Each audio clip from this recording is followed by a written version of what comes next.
coisa, essa aula já vai ficar gigante. Ah, é? É.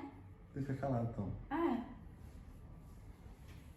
Tem que ficar mandando a aluna calar a boca. Olá, meus queridos, tudo bem com vocês? Espero que sim. Hoje, continuaremos a nossa aula sobre a formação dos Estados Nacionais.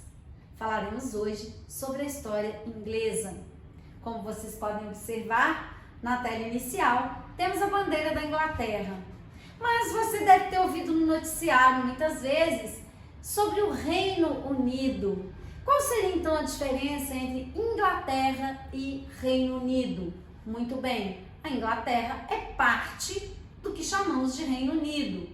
Quais são as regiões que compõem o Reino Unido? Inglaterra, País de Gales, Irlanda do Norte e Escócia. Então, portanto, temos uma bandeira inglesa e uma bandeira do Reino Unido. A história da Inglaterra e de como ela se constitui como país é o que veremos na aula de hoje. Vamos lá? Temos aí duas imagens iniciais. Vou começar pela imagem. Uma imagem de um povo e uma imagem de um monumento, o Stonehenge. Esse monumento ele foi justamente construído por esse povo retratado aí, os celtas. Os celtas foram os povos que habitaram inicialmente a região da Inglaterra. Quando falo em celtas, estou falando sobre várias tribos. É importante que você saiba disso. Celta não é um povo único, são vários povos. Dentre esses povos eu tenho o que com certeza você já ouviu falar, que são os bretões. Os bretões, eles são dentre os povos celtas, aqueles que ficaram mais populares, porque esses povos eles lutavam entre si pelo domínio da região inglesa. E esse povo foi o que mais conquistas efetivou.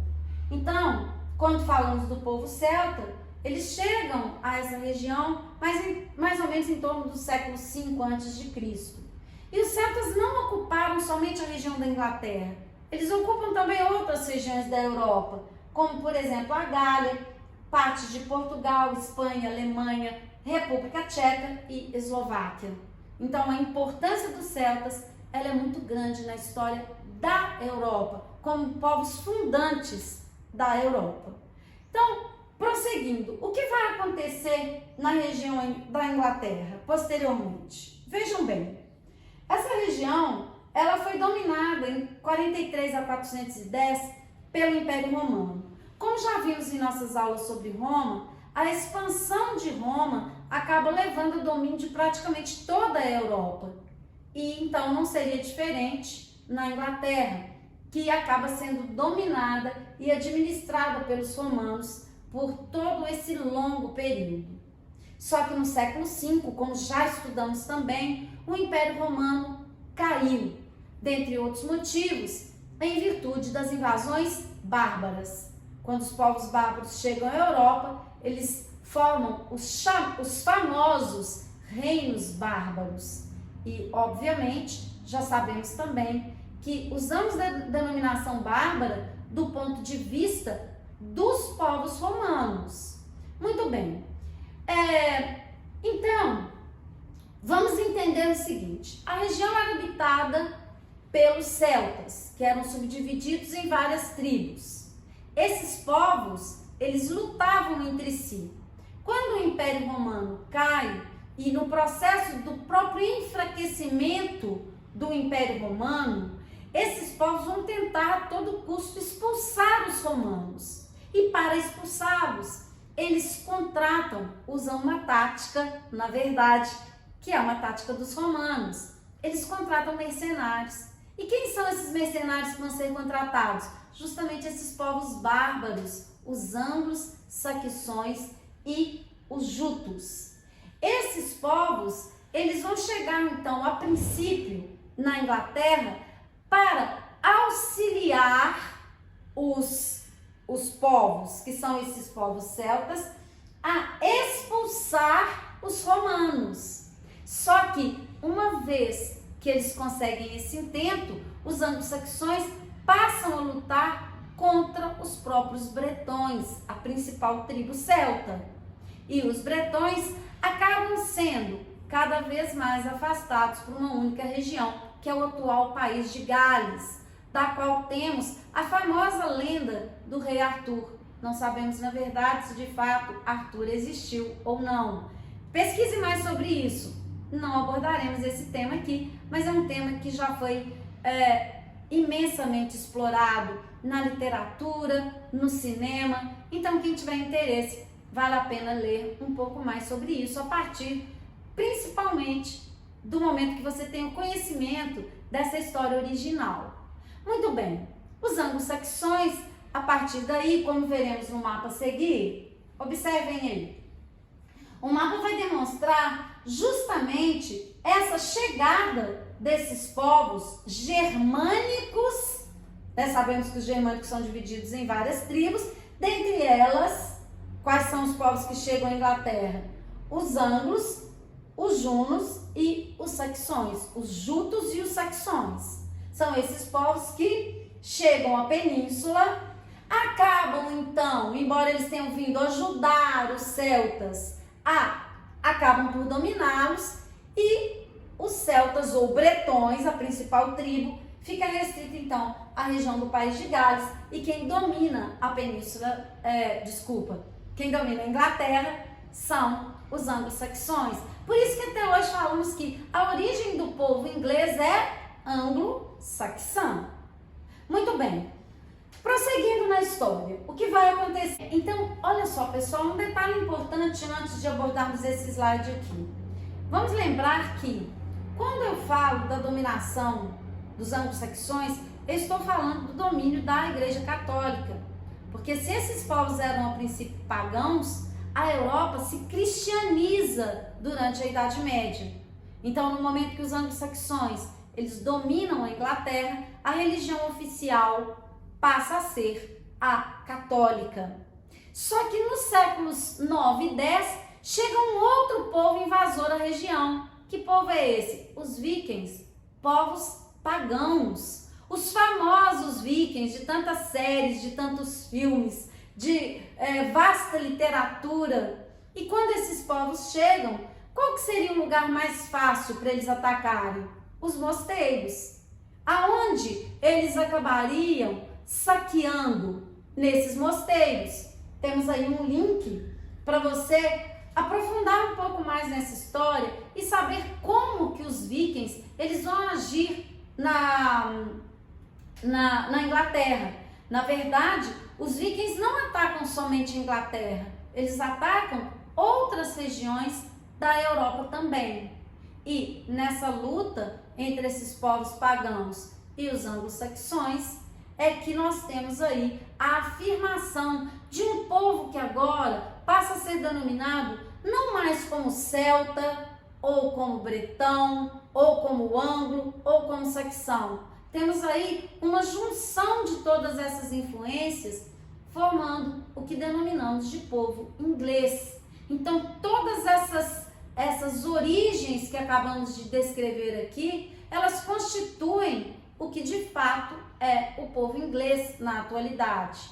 Então, eu tenho influência celta, romana, anglo, saxão e viking. Todos esses povos acabam constituindo o que denominamos de povo inglês. Prosseguindo na nossa história, ainda na Idade Média, no século XI, como se não bastasse todas as invasões que a região já tinha sofrido, agora é a vez dos normandos. Os normandos que vêm lá da região da França, a região da Normandia, eles chegam à região da Inglaterra em 1060 e eles invadem as Ilhas Britânicas através do cara. Quem é esse cara? Guilherme, o Conquistador. Então, o Guilherme vem lá da Normandia, chega às Ilhas Britânicas e na Batalha de Rechstein, ocorrida em 14 de outubro de 1066, chega ao fim a hegemonia dos anglo-saxões. No entanto, o longo período de hegemonia bárbara favorece a consolidação dos poderes locais consolidados sobre a lógica feudal. Então, a Inglaterra se divide em feudos e esses feudos com o domínio francês, ou seja, foi justamente um francês que dominou a região. Então eu tenho influência francesa e influência inglesa nessa região que hoje é a Inglaterra, nesse período. O que acontece depois disso? Vamos ver. Bem, primeiro vamos ver um pouco quem foi esse cara, quem é o Guilherme, o conquistador, o fundador da Inglaterra, ou seja, o fundador inglês é um francês, Guilherme I em Normando Antigo. Você pode ouvir William, né? Na verdade, Guilherme é William. Nascido em 9 de setembro de 1087, geralmente chamado Guilherme o Conquistador, algumas vezes Guilherme o Bastardo, foi o primeiro rei normando da Inglaterra, que governou de 1066 até sua morte em 1087. Descendente de invasores vikings, ele era duque da Normandia desde 1035. Depois de uma longa luta para estabelecer seu poder em 1060, seu domínio sobre a região francesa tornou-se seguro e deu início à conquista normanda da Inglaterra em 1066.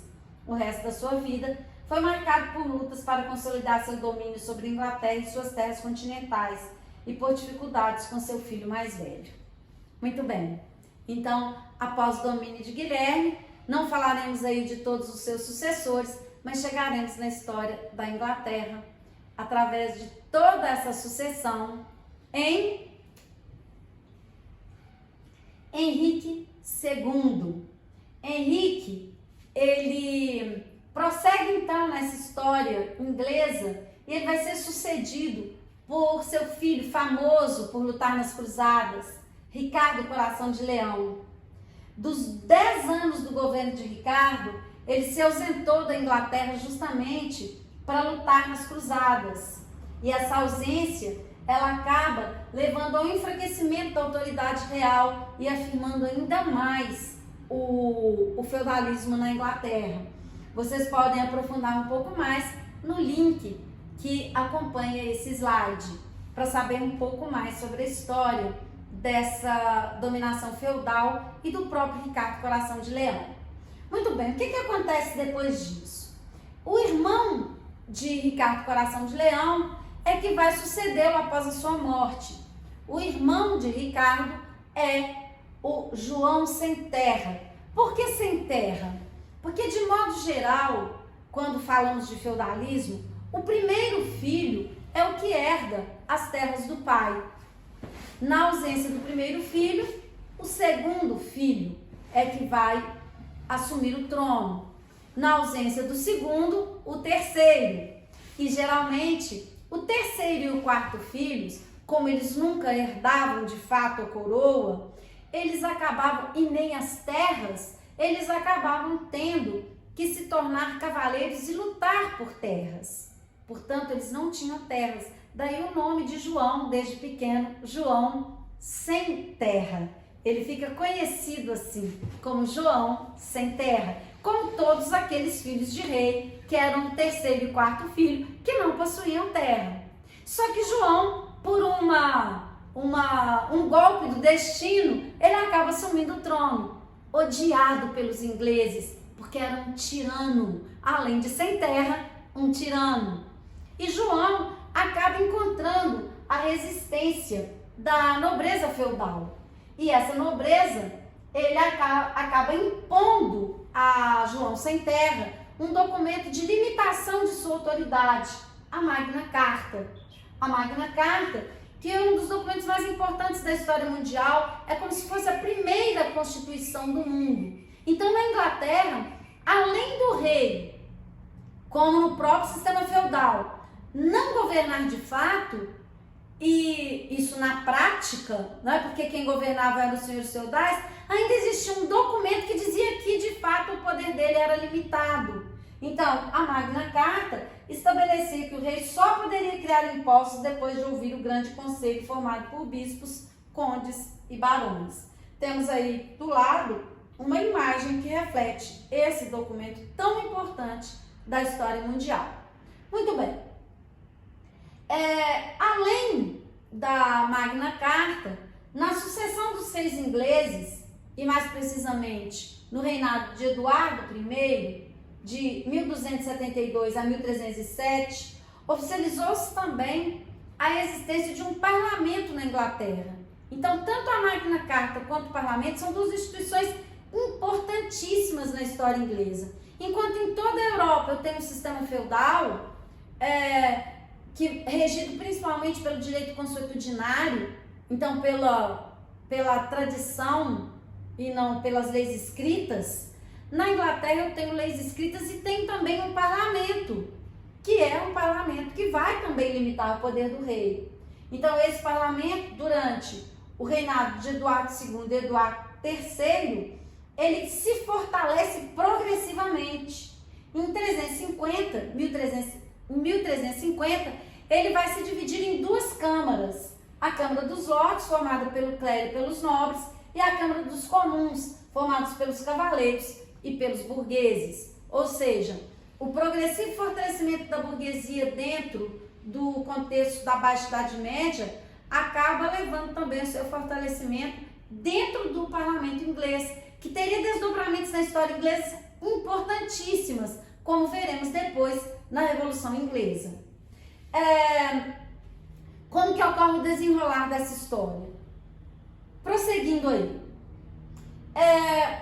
Com a evolução, então, desse poder e dessas instituições, no século XIV, e mais precisamente em 1337 a 1453, a Inglaterra se envolve em uma guerra com a França.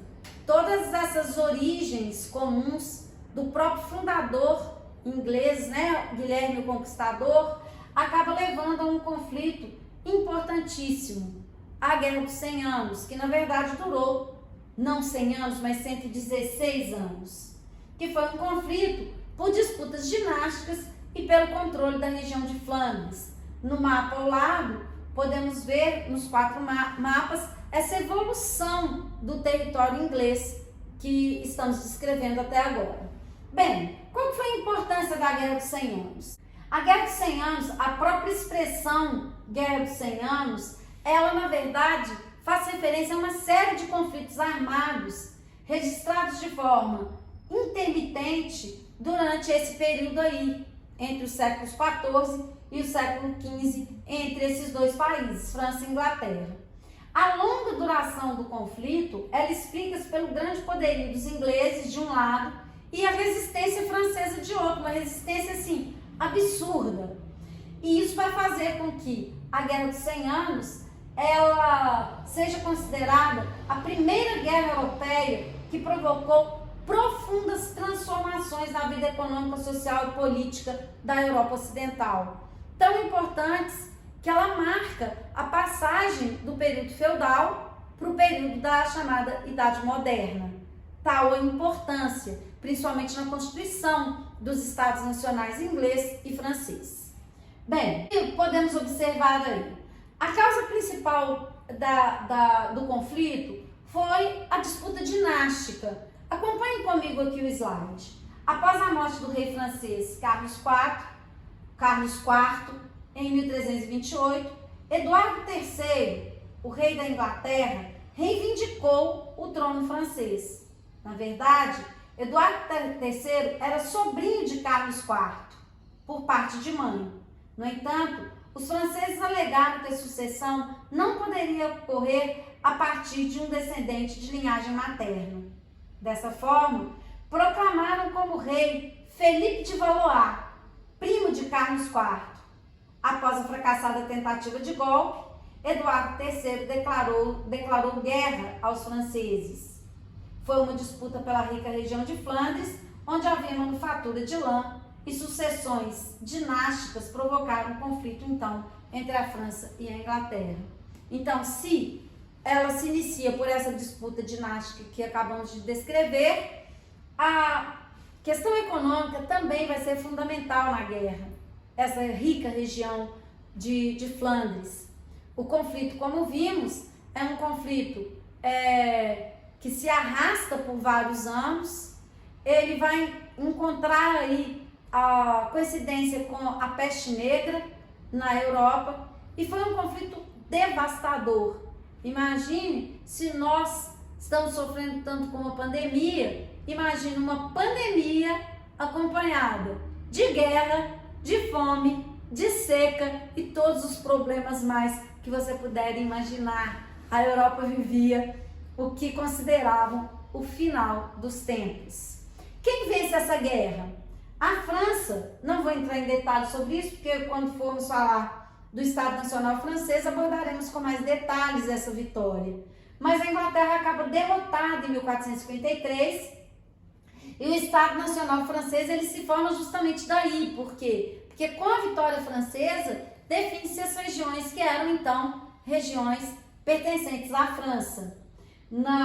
Nessa batalha retratada nessa imagem, temos aí a anexação dos territórios durante as primeiras fases do conflito e o revés do conflito que acaba levando à derrota inglesa. Bem, depois do final da Guerra dos 100 Anos, a Inglaterra mergulha pelo próprio enfraquecimento e a derrota em uma guerra interna, uma guerra civil, a chamada Guerra das Duas Rosas, que foi uma disputa pelo trono entre duas dinastias, a dinastia Lancaster, representada pela Rosa Vermelha, e a dinastia York, representada pela Rosa Branca. Ao final, como veremos, essas duas dinastias se fundem, se transformando então na dinastia Tudor. A dinastia Tudor, ela é resultante da fusão dessas duas dinastias. Mas vamos entender o que aconteceu nessa guerra. Lancaster, York e Tudor. Tudor. Mas Só que não. Vamos. Lancaster. Vamos lá. Bem, o nome da guerra, ele se deu então, como vimos, em função das duas famílias representadas pelo brasão, né, da Rosa Vermelha e da Rosa Branca. Foi um conflito de grande importância, porque só assim podemos compreender a formação de fato da monarquia inglesa. Vamos ver no que se resumiu esse conflito. Ricardo, que era o duque de York, ele se uniu a vários nobres e exigiu a renúncia de Henrique VI ao trono da Inglaterra. Isso após a Guerra dos 100 Anos e o próprio enfraquecimento dos reis ingleses. Em 1455, Henrique VI organizou um exército para atacar Ricardo e o seu grupo, e teve assim início a Guerra das Duas Rosas. Então, enquanto Ricardo era um representante de York, Henrique era um representante de Lancaster. Bem, durante 30 anos ocorreram várias batalhas e vitórias de ambos os lados. Milhares de ingleses morreram no conflito e a Inglaterra ficou praticamente dividida entre essas duas famílias. Até que, com a derrota de Ricardo, então Ricardo é derrotado, Ricardo é um York, ele é derrotado e o vencedor, que foi Henrique, foi coroado como rei da Inglaterra com o título de Henrique VII. Para acabar definitivamente com o conflito, Henrique acaba desposando uma mulher da casa de York. Então, o novo rei consegue colocar fim ao conflito militar e à disputa política ao se casar com Isabel de York, unindo dessa forma as duas famílias. Então, somente assim, Se uma rosa o era branca, conflito... se uma rosa era branca e outra era vermelha, como é que fica a outra rosa? Rose. Rosa, rosa? Rosa, rosa. Rose. Vermelho com branco da rosa. Bem, consequências então dessa guerra para finalizarmos essa história tão sensacional. Olha só, centralização política nas mãos do rei da Inglaterra, então isso quer dizer que o Estado Nacional Inglês se consolida, fortalecimento da dinastia Tudor, do qual falaremos muito ainda, a formação da monarquia nacional, como eu já disse, né, na Inglaterra, o enfraquecimento do poder político de senhores feudais e nobres ligados a atividades rurais, a diminuição da influência inglesa na Europa e o aumento da influência dos comerciantes na vida política inglesa. Ou seja, temos aí toda a história da fundação desse país tão influente no mundo até hoje. Na próxima aula, estudaremos a história da França e por que a a Alemanha e a Itália não se constituíram estados nacionais. Até a nossa próxima aula, espero que tenham gostado, espero que tenham entendido. Um grande beijo e muita saudade de vocês.